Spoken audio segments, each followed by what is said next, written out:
am coming.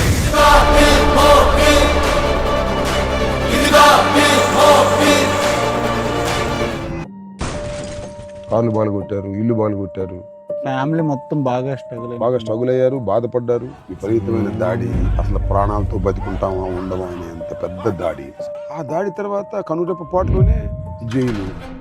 మీరు జైలుకి వెళ్తారని అనుకున్నారు సార్? నేను ఈ ప్రభుత్వం అధికారంలోకి వచ్చిన దగ్గర నుంచి జైలుకి పంపుతారు అనేటువంటి దానిలో నేను బాగా ప్రిపేర్ అయ్యాను.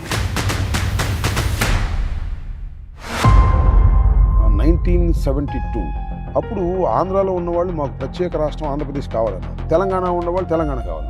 ఆ జయాంధ్ర మూమెంట్లో నేను ఉపన్యాసం, అప్పటి నుంచి 9th క్లాస్ చదువుకునేటప్పటి నుంచి నేను ఉపన్యాసాలు చెప్పడం అలవాటు, ప్రాక్టీస్.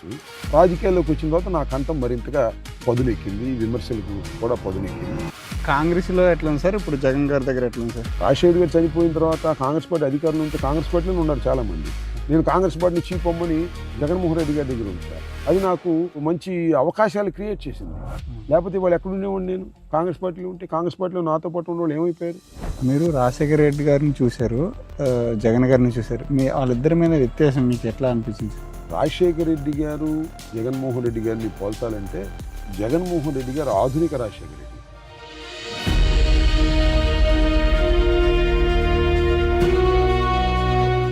కాపు నాయకుల్లో పెద్ద లీడర్ మీరే కనిపిస్తున్నారు అనిపిస్తుంది. చాలా మందికి తెలియని అంశం ఏంటంటే, యాక్చువల్గా మా ఫాదర్ నన్ను ఇంజనీర్ చేయాలని అనుకున్నాడు, బట్ నాకేమో రాజకీయాల మీద ఇంట్రెస్ట్. మీరు సంక్రాంతి వస్తే మాత్రం మామూలుగా ఉండదు సార్.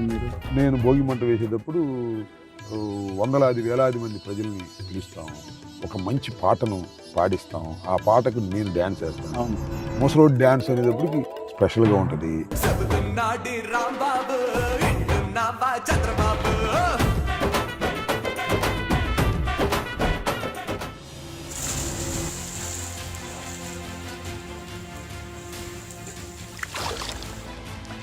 మీరు ఇందాక నేను చూసా స్విమ్మింగ్ చేయడం. స్విమ్మింగ్ అంతకుముందు చెరువుల్లో కాలువల్లో స్విమ్మింగ్ అలవాటు, కానీ స్విమ్మింగ్ పూల్స్లో అలవాటు చేసుకున్నాను. స్విమ్మింగ్కి నాకు inspiration, at the same time వజ్రాసనానికి నేను ఇన్స్పిరేషను. నాకు